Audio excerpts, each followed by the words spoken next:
where we're going in the future. As always, we start well, first of all, I also want to do a land acknowledgement. So we're very grateful and honored that our mines are in Treaty 8, and we take this responsibility very seriously.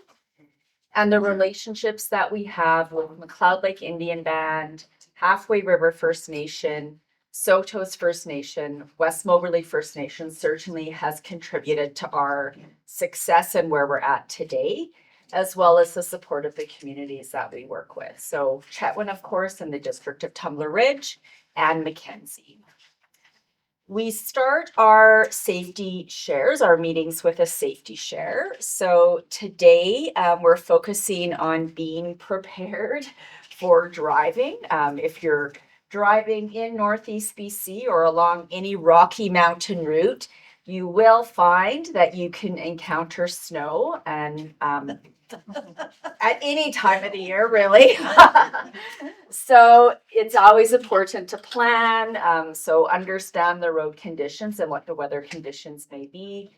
Always share your route, where you're traveling. I have check-ins, so I have family members that I check in and actually share my location. I travel to many remote locations and put on close to, I think it's like 75,000 kilometers a year. So I'm always sharing because I often don't have cell service.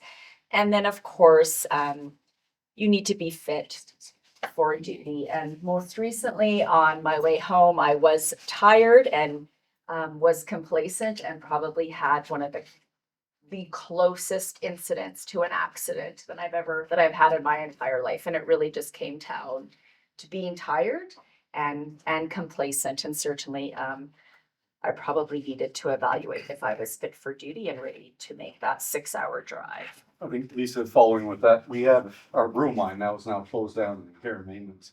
So we only have like 10 people that work there. And what we've done is we put a journey management in place so that they have to call in before they start up to go to brew when they hit the SIP contract. And then somebody follows up with them and make sure they arrive at site, right? With very few people on that road now, we don't take a chance.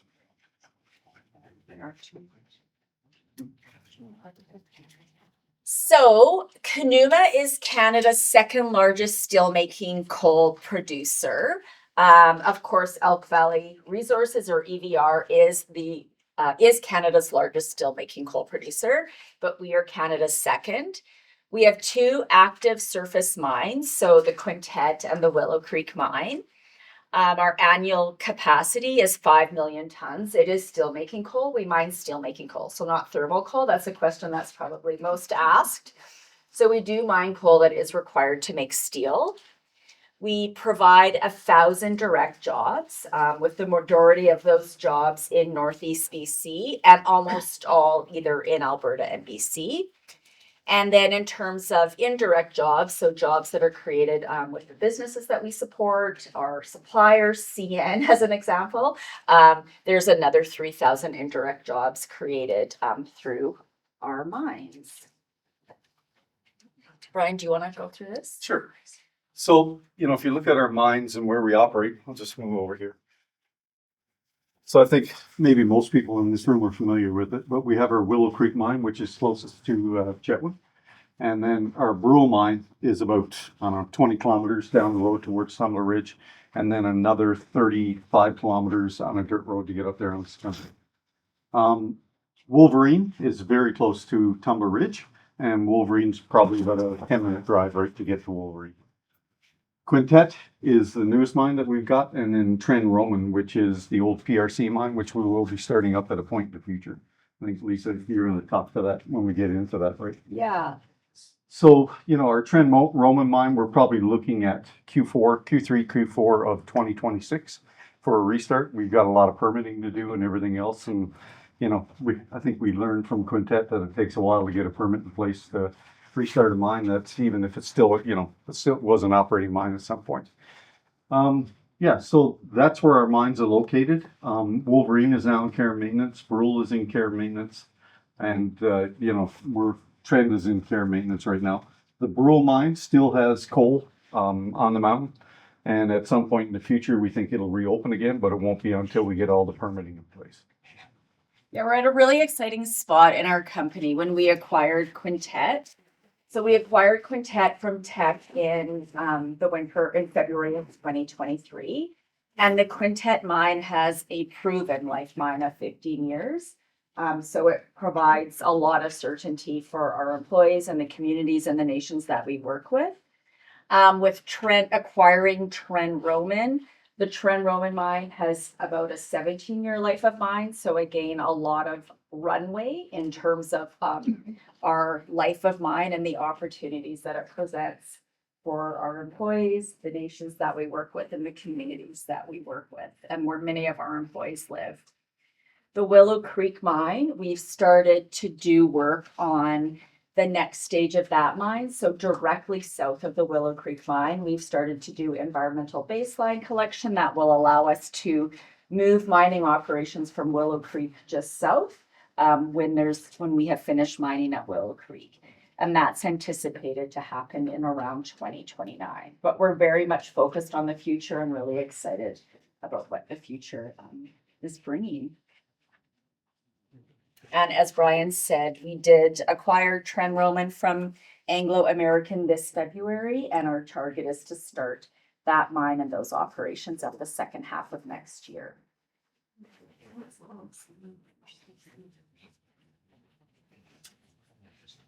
Water treatment. So at the Pearl Mine last year, so in 2023, we built a small scale water treatment facility. And the purpose of that facility was to test the technology, which is a MBBR, a moving bed biofilm reactor. And we put in a small scale pilot water treatment center to see how effective it was at removing selenium and nitrates from the water. And it has proven to be incredibly effective. So nitrates are released into the environment and into water from blasting. So when you blast, you release nitrates into the receiving environment. And selenium is in rock. It naturally occurs in waste rock. And when it is met with oxygen and water, there's a chemical reaction where selenium moves from the waste rock into the water. So the water management systems that we've now built at Brule, so we built a pilot scale, and now we have a large scale active water treatment center. It removes both nitrates and selenium from water before it's discharged into the environment. And at Brule, that discharges the Blind Creek. It's very efficient. So the pilot MBBR removes close to 100% of the nitrates, and the pilot MBBR removes around 90% of selenium. So we're working with the province of BC on getting approvals to commission and operate the large-scale active water treatment center. Yeah, so the large scale one is right here. So it's ready to commission. So we built that. We had it ready to commission for the end of 2024. And we're just waiting for approval now to start it up and start producing, right? So that'll come short. It'll be this summer probably when the commission. And with the active water treatment, it's provided us the opportunity to demonstrate that we can mine and that we can manage for water. And as Brian said, around Brule, probably during that active water treatment center, there's coal. There's an abundance of coal. So we certainly in the future do want to expand our operation and start to operate again. Yeah, and just to give you an idea of how big this is, it's about the size of a Walmart, right? When you look at the building we put up at the. Yes, so this is a stupid question, but what is the water used for? So the water it's all the water that comes into contact, it's all the water within the mine site that comes into contact with waste rock or other mine infrastructure. It goes into the active water treatment center. It removes the nitrates and selenium, and then it's discharged into the Blind Creek. So it's not used for anything. It just improves the water quality before it's released into the Blind Creek. Thank you. Yeah.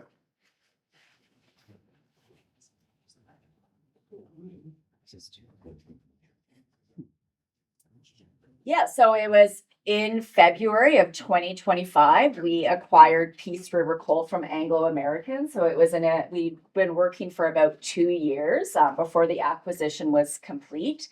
It's Anglo or Peace River Coal, the Tren Roman mine, has been in care and maintenance since 2025. And again, we will be submitting an application to the regulator with the target to restart the mine in the second half of 2026. So it has again 17 years of proven mine life, and there is so much coal in this area. There's a lot of coal, so we know there's a minimum of 17 years at the Trin Roman mine, which is again just really exciting for the company and of course our employees and the nations and communities that we work with. And it has an active permit for just restarting. And the coal from Tren Roman, we will not be processing it at that mine. It will be hauled to Quintet where it's loaded onto a 5-kilometer conveyor. We have a picture of that. And then processed at the Quintet mine. So we purchased the Quintet mine off of Teck in February of 2023. And on September 4th, we received the approval to restart. And on September 5th, the first coal in over 24 years was mined at Quintet and loaded onto a CN train later that month and then shipped to Trigon, to Prince Rupert. So in November, starting kind of in the second half of 2023 and all throughout 2024, and some of that work continues, we invested a significant amount of capital into modernizing the Quintet mine.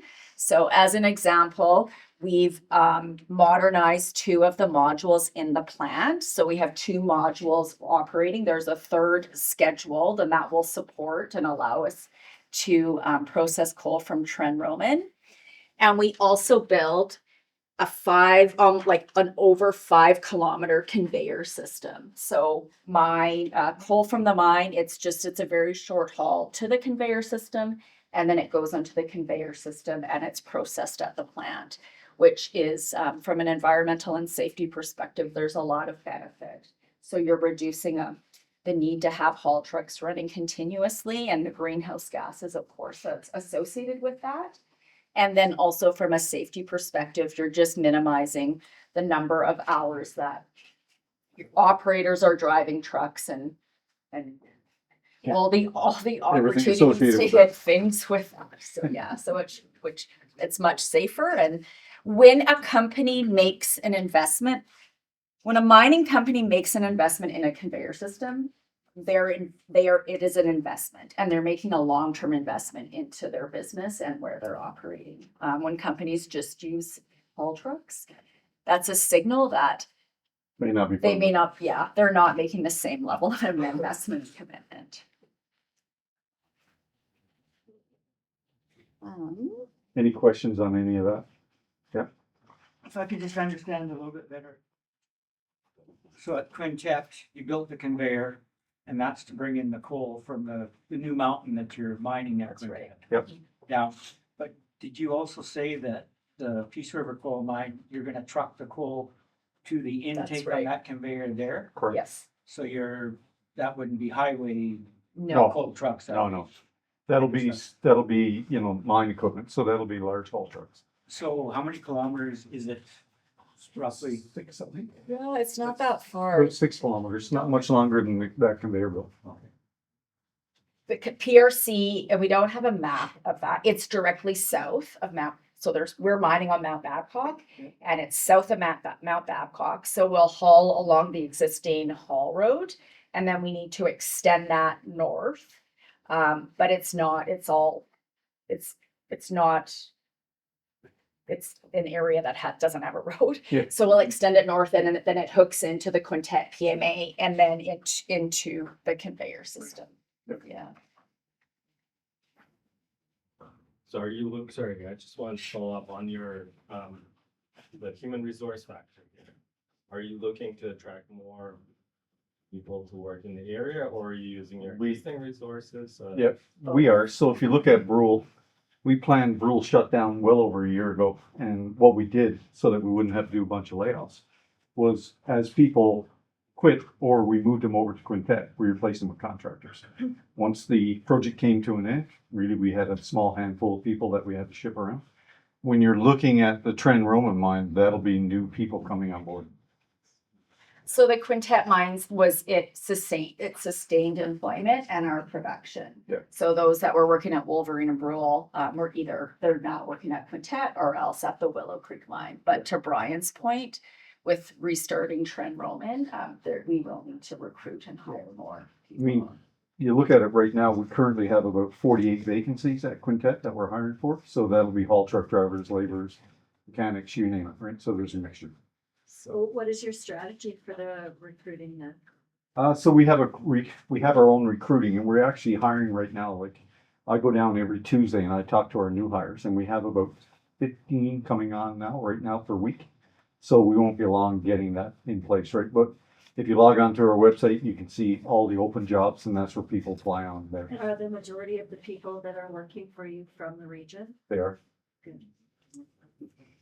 Last year in 2024, we also established a relationship with Kelly Lake, so Kelly Lake Community. And they want to live in Kelly Lake, and Quintet provides a really great opportunity because it's about an hour from the community.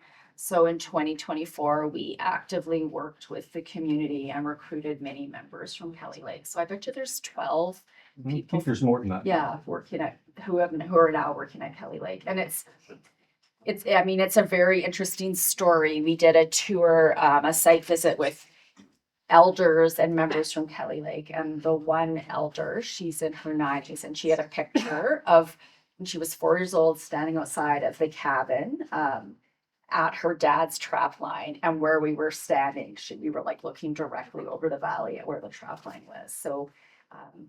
Definitely a very long history. They have the people at Kelly Lake have a very long history in the community, and we're happy to have this new relationship and provide those opportunities. Yeah, I mean, if you're in northeastern DC, we have busing pretty much coming from everywhere, from Mackenzie, Dawson, here, from Tumble Ridge. So we're committed to put on busing if we have enough people that want to work for us in a certain area.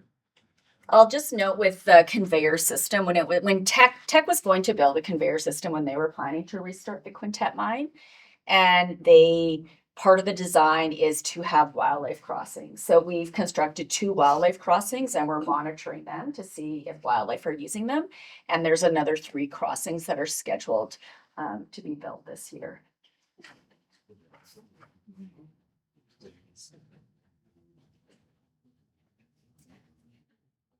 Do you want to speak to this? Yep.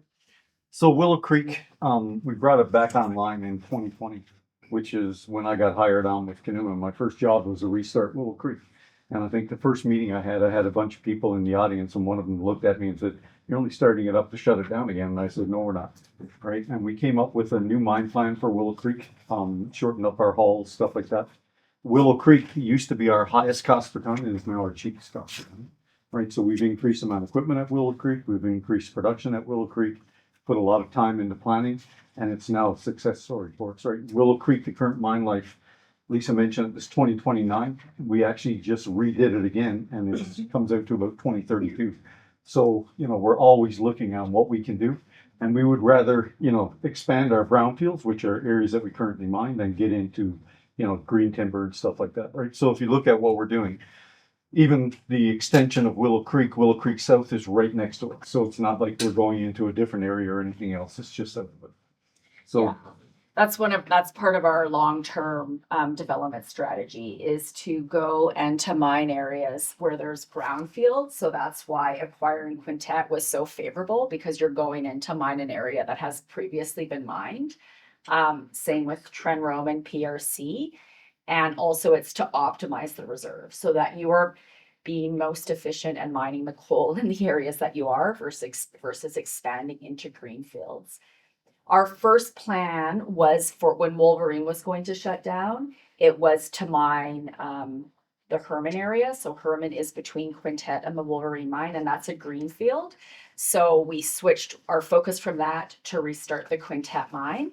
And with the Willow Creek mine, the one area that we were looking at developing to sustain production at Willow Creek was the Willow Creek extension, which is like 26 kilometers further south of the Willow Creek mine. And again, we changed our strategy to focus on areas that are close to where we're already mining, and then to use existing infrastructure and to optimize infrastructure. So we're not using the plant at PRC, at Quintet, like it's to, and then just having a single rail loadout. So it's really focusing our development and also optimizing infrastructure. And that's based on lots of feedback. We got that from many people saying that's super important. Oh, is there a question? Yeah. So at Willow, there's always been talk that you've got coal on the north side of Highway 97. And there was talk that you were gonna maybe be going there next and an overpass going over the highway. No, we don't have any plans of going there right now, right? That's not even in the cards right now. No, that would be very challenging Yeah. to do that. Yeah, it's not something we want to do. So for safety, I'll give you a look at what this means. So our recordable injury frequency rate's about 1.16, and we've seen it rise a bit. Mostly that's small things like trips and falls, stuff like that. It's nothing big. Our lost time injury frequency rate is about 0.12. And if you look up here, this is 0.61. This is the industry average for BC. So we're well below the industry average for lost time injuries. And the good news is, we're seeing is slips or stuff like that, right? And we've done things to even reduce that, but we're not seeing any big injuries happening on our sites, right? We've got a pretty safe operations at this point, and we intend to keep it that way. You want to talk about our enhanced fire protection Sure. capabilities? So I think we're all aware of the fires that came through here a couple of years ago, right? When you look back, I think May, because I was in the hospital in South Dakota recovering at the time. When the It's a fire different got, safety message. yeah, that's a different thing. So, in May, we saw the fires come close to Tumbler Ridge, and, I'll be honest with you, we weren't that prepared. I think, we had fire equipment and stuff, but we weren't prepared the way we should be. So we've done a lot of training for all of our employees, mine rescue personnel. We've now got, trailers on the sites to fight forest fires and stuff like that, which we never had before.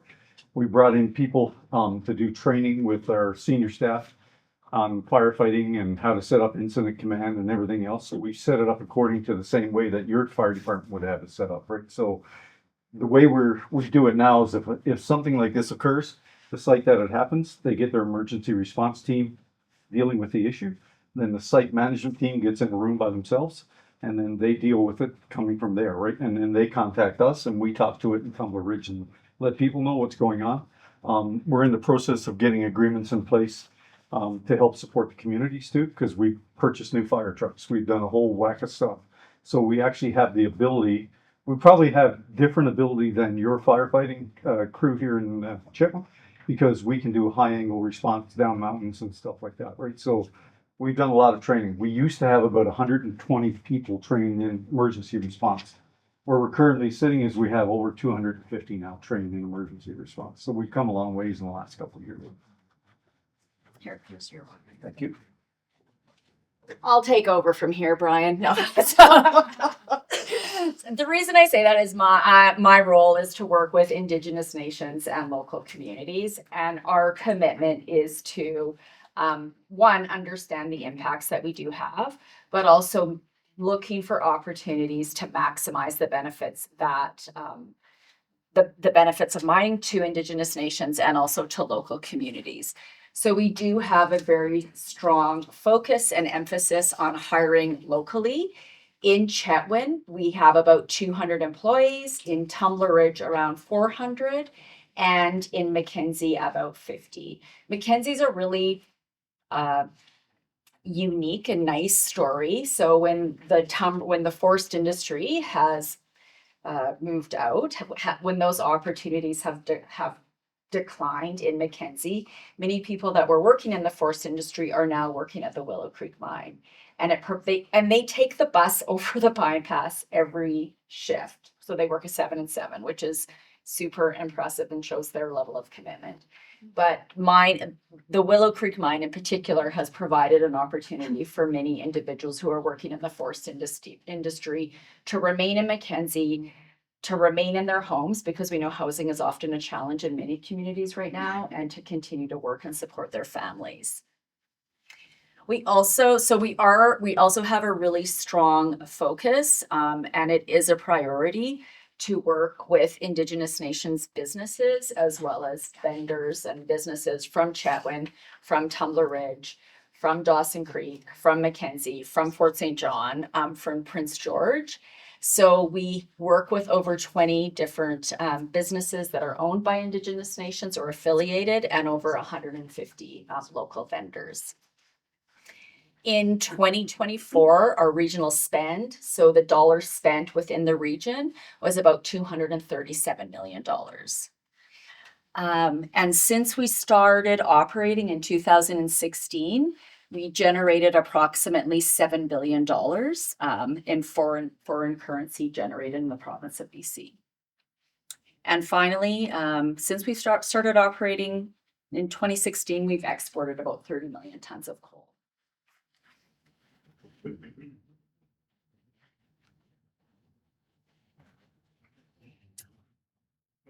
So this again is a breakdown of where our employees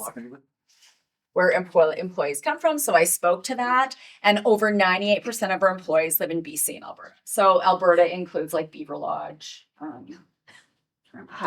Grand Prairie. Yeah, many people from Hinton. I'm from Hinton, because Hinton is also a coal mining community. So we're very familiar with coal mining and have moved up to Northeast BC to work for Conuma. And again, this just breaks down our spend. So on the left-hand side, it illustrates the work completed for Conuma by local businesses. In 2024, because we were investing in Quintet, the spend was quite significant, so about $237 million. And then the graph on the right illustrates the work completed by Indigenous Nations businesses. And in 2024, that was it was almost $198 million or $190 million. So as an example, Chetwynd and 4EG were very involved in doing a lot of the civil earthworks and tree clearing at the Quintet mine. Westmo IMW, Halfway River CDN, and Cho, they were also very involved in building the active water treatment center at Brule. And they're a fundamental part of our business. And High Sky was a significant contractor for us, who of course did the coal haul between the Brule and the Willow Creek mine.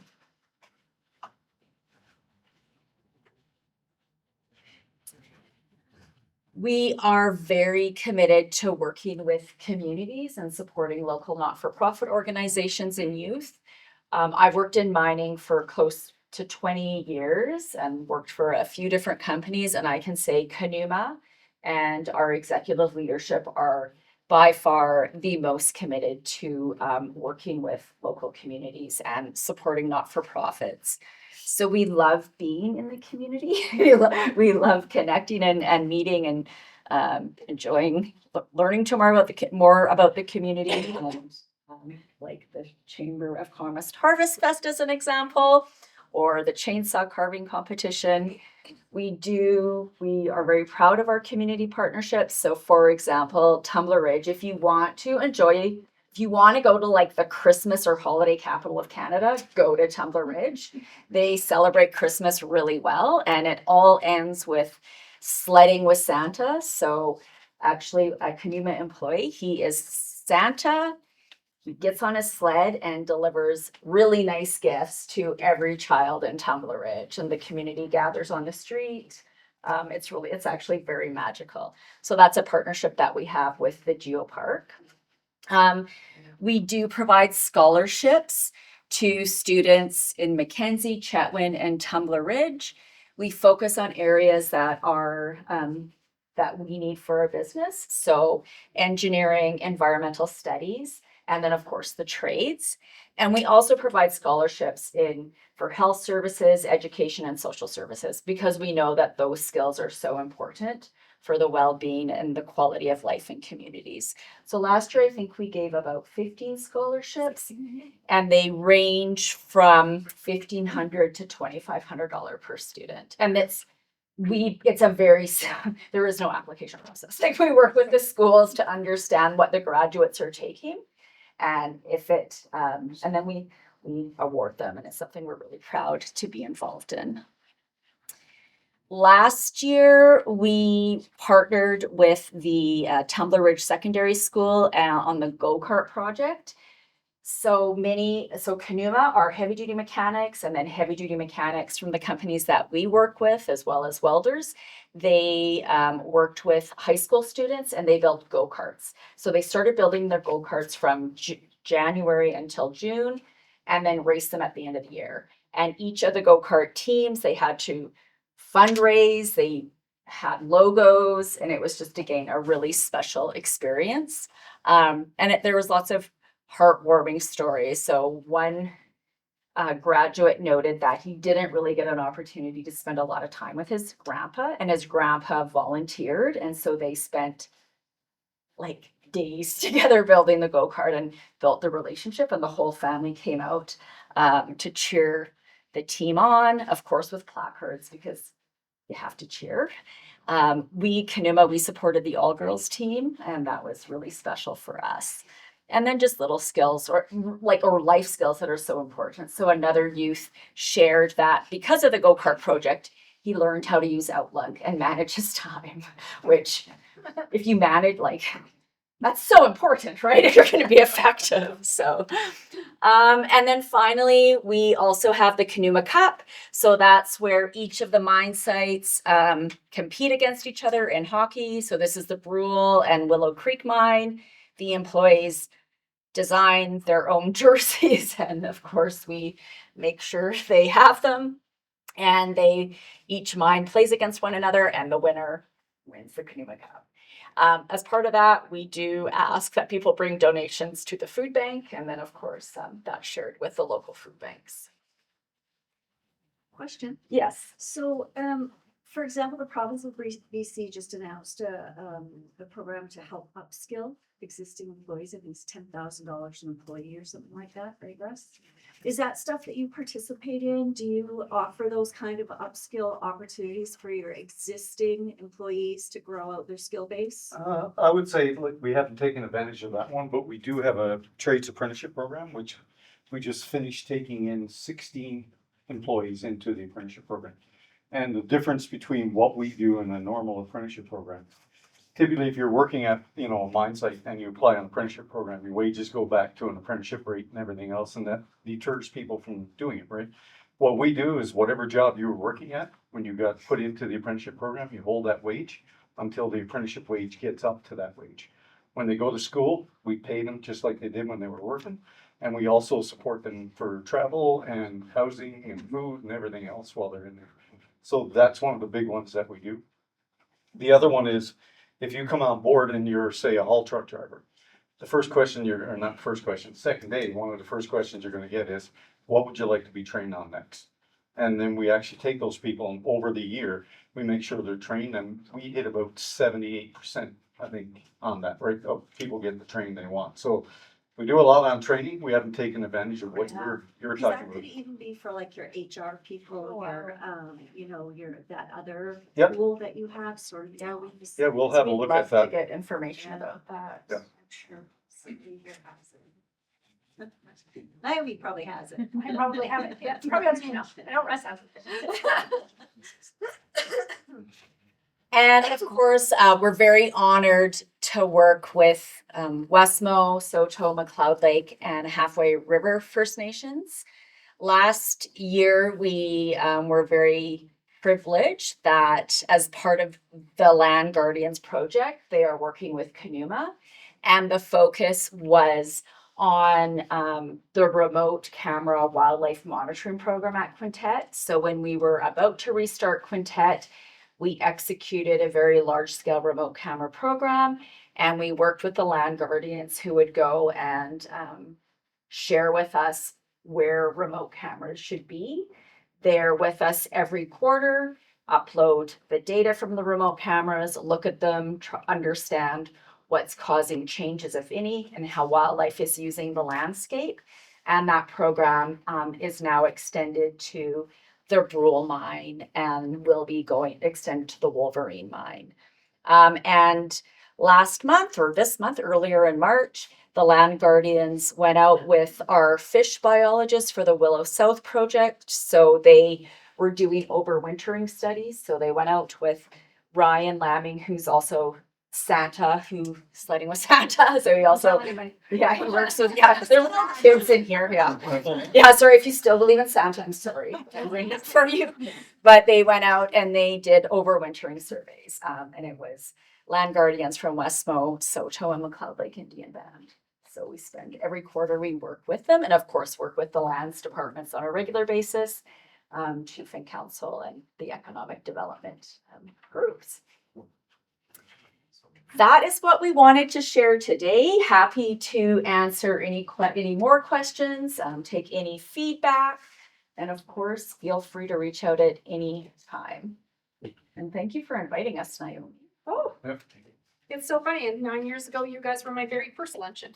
Oh, wow. We had 100 and, I think it was like 102 people, or just over 100 people, and we had both rooms. That's when Wow. that was Wow. my very first luncheon. So, Oh, wow. yeah, we're happy to have it back. Like, maybe. Does anybody have any questions?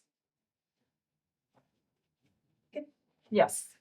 So last year you built the water treatment plant at Brule, Mhm. and then we heard talk of you maybe needing one at every one of the other mines too.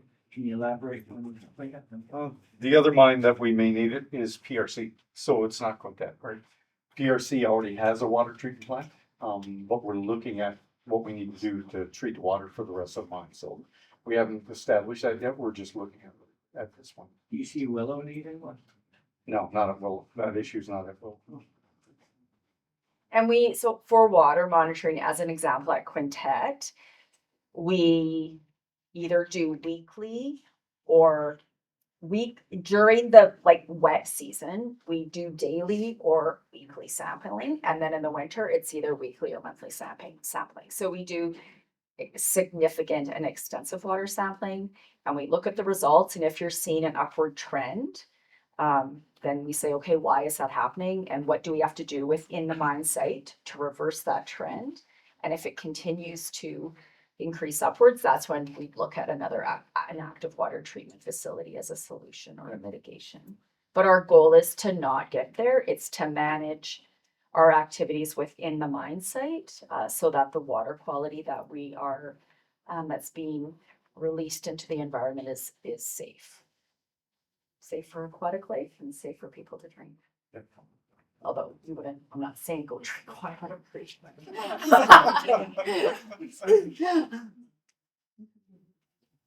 Yes. When the Brule mine opens again, would you be having contractors haul the coal up to Quintet or? So the Brule mine, they would haul to Willow, just same as what we did all along. It's too far, right? You're looking at 65 kilometers, I think it is, the distance between there and Willow. So that would be off-road highway trucks.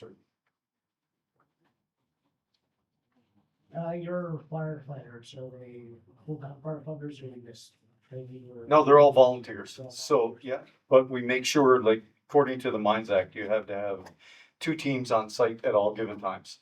And there's 6 to a team. So we've gone well above that. We make sure that, if our mines, if we don't have 6 people on site at any given time, we shut the mine down. Right, and then we'll bring somebody over from a different mine.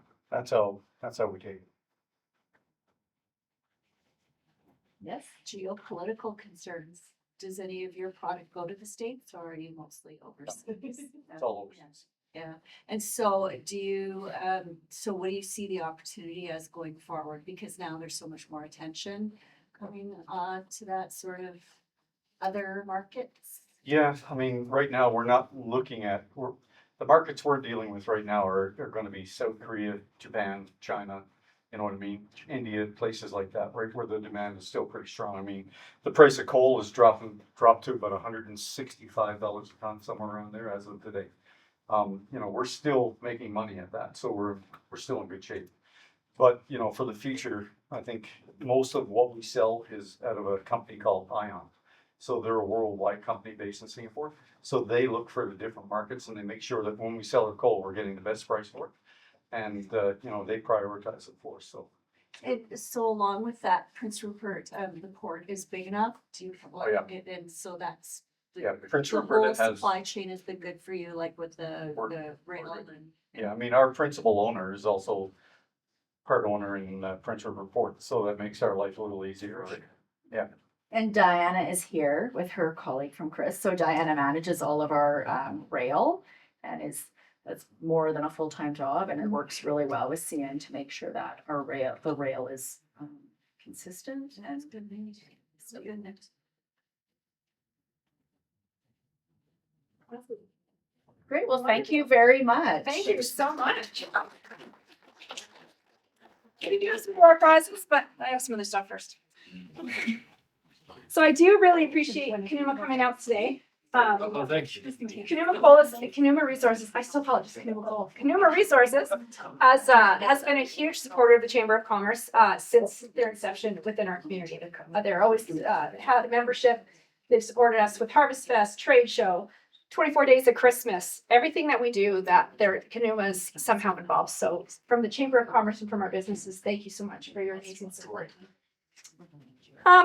Thank you again to Rasputin Patch for lunch.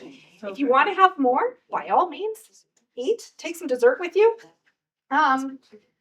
As well, today's luncheon was sponsored in part by Celtic Construction. And then thank you to the Pomeroy. They supply our room, the Dawson Co-op, and West Mobility First Nations. They are our Mind Your Business luncheon sponsors.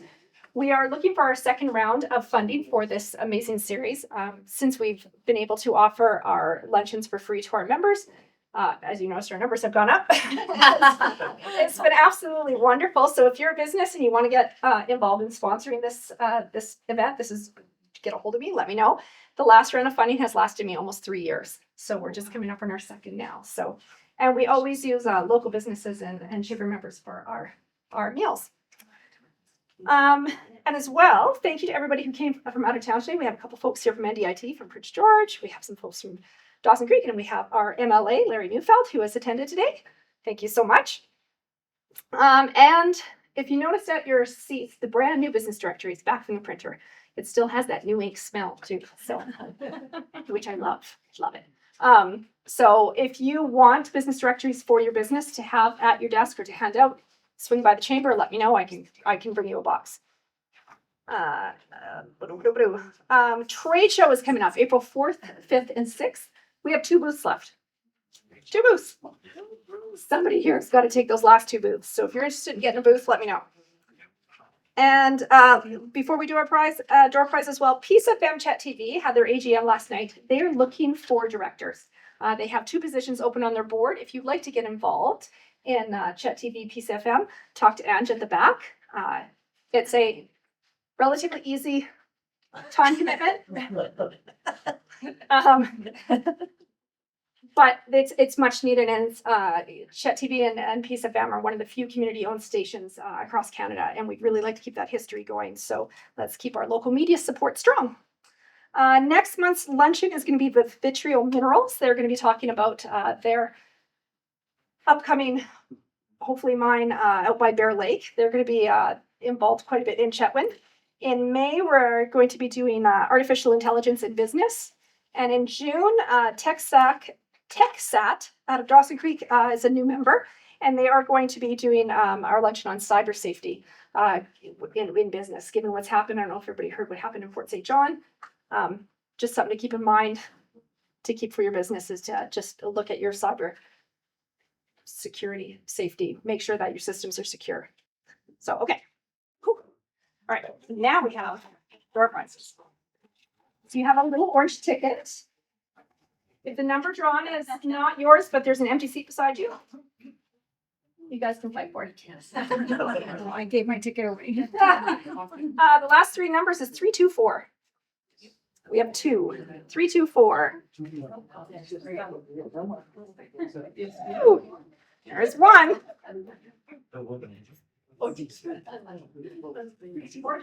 They were sponsored by Conuma Resources. Oh, thank you. Who wants to get drawn next ticket? Last name up 322. Thank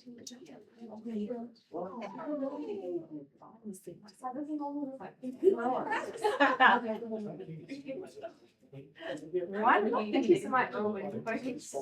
Thank you. So the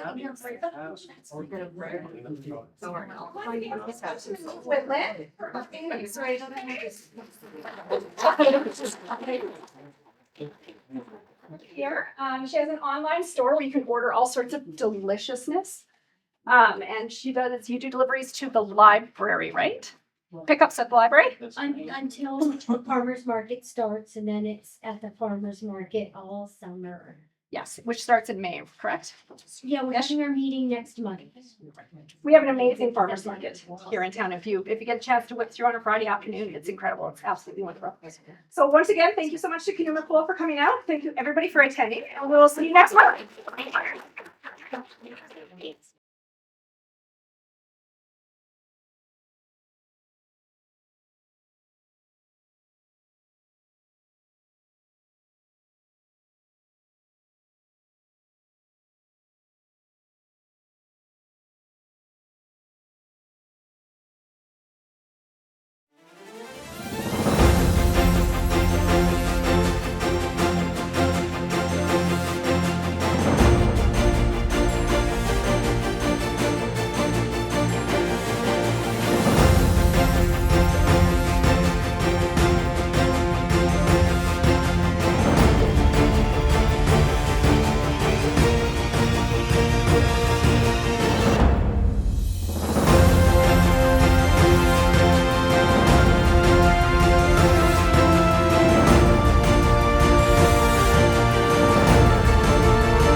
children down to the water with the cross in the Bible. They were taught to pray, they left their hands up high. Grandma was young when the baby came, and she was locked up in a white room raining. Now until the key where they made her sign her name. They took my daddy away. My father's blood is mine. His story beats inside me, and I share it here with you. Yeah, he's a child of the government.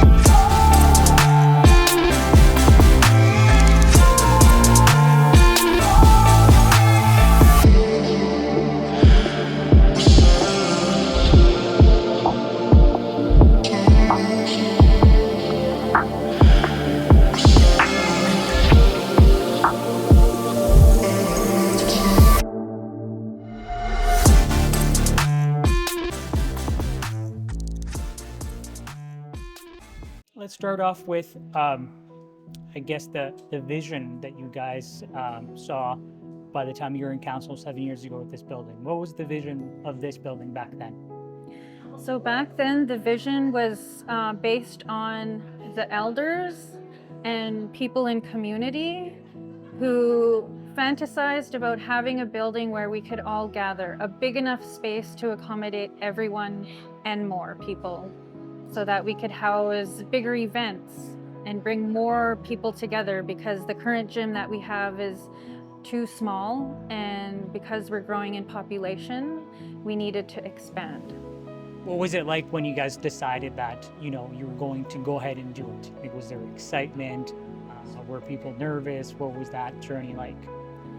So when the organization came together to talk about the idea becoming a reality, there was a lot of unknowns. Where is the money going to come from? How are we going to fund it? So before the excitement, there was worry and stress, and there was a lot of unanswered questions to make the idea a little uneasy. But over time, the questions started to get answers, and then the funding came, and then that's when the excitement came, because now we have a way to navigate to the project. What would you say was one of the more challenging aspects of building this, making this project a reality? So the biggest challenge of all, of course, is the budget, because you can plan so much, but then there's always something thrown into the mix where it was unexpected. So then you have to accommodate, you know, the budget and figure out, how do you navigate this cost that we didn't foresee? And so it really did come down to how to manage the money, and we had a good enough contingency that all the outside things that we didn't expect and plan for, it worked out in the end. It all just fell into place and things happened, and we're grateful for that. Can you give us do you know numbers by any chance, just roughly like total cost of project, and how long did it take to build? So the build took 3 years, 2-3 years. And the funding came from 3 different pots. So in total, around 27 million.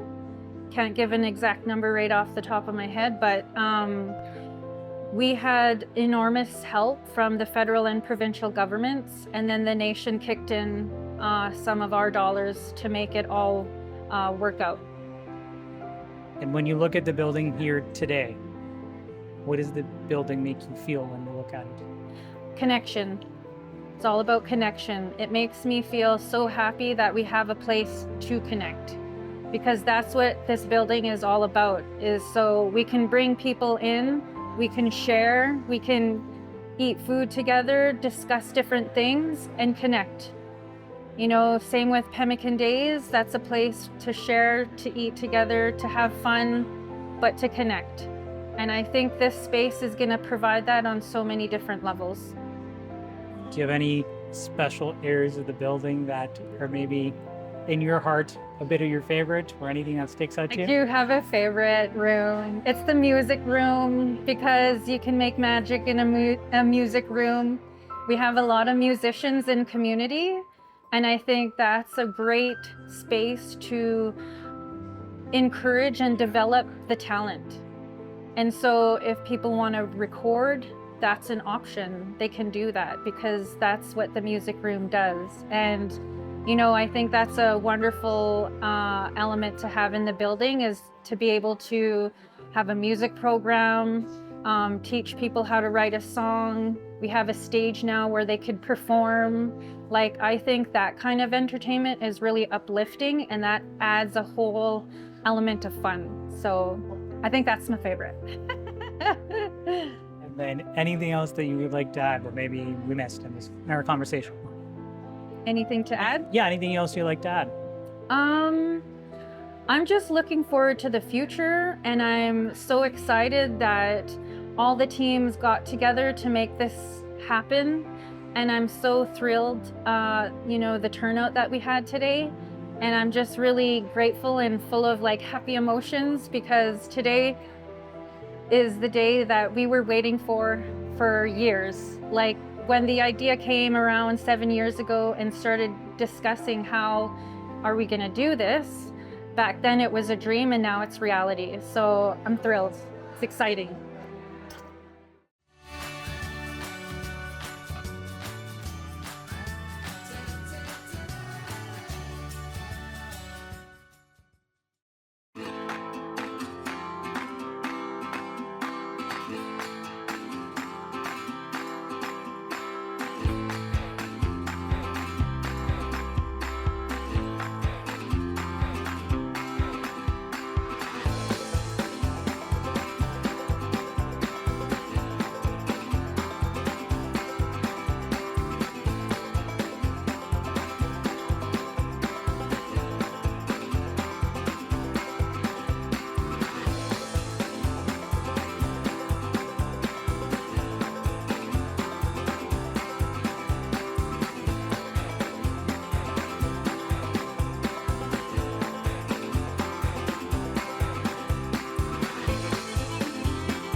Oh, what is gonna happen? A gold armor skeleton!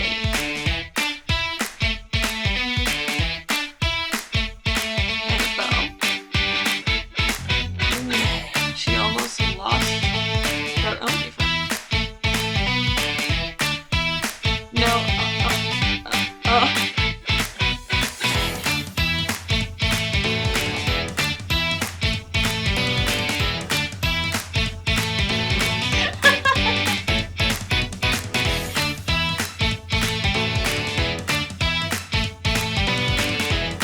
Hey, Kat. I have a bone to pick with you.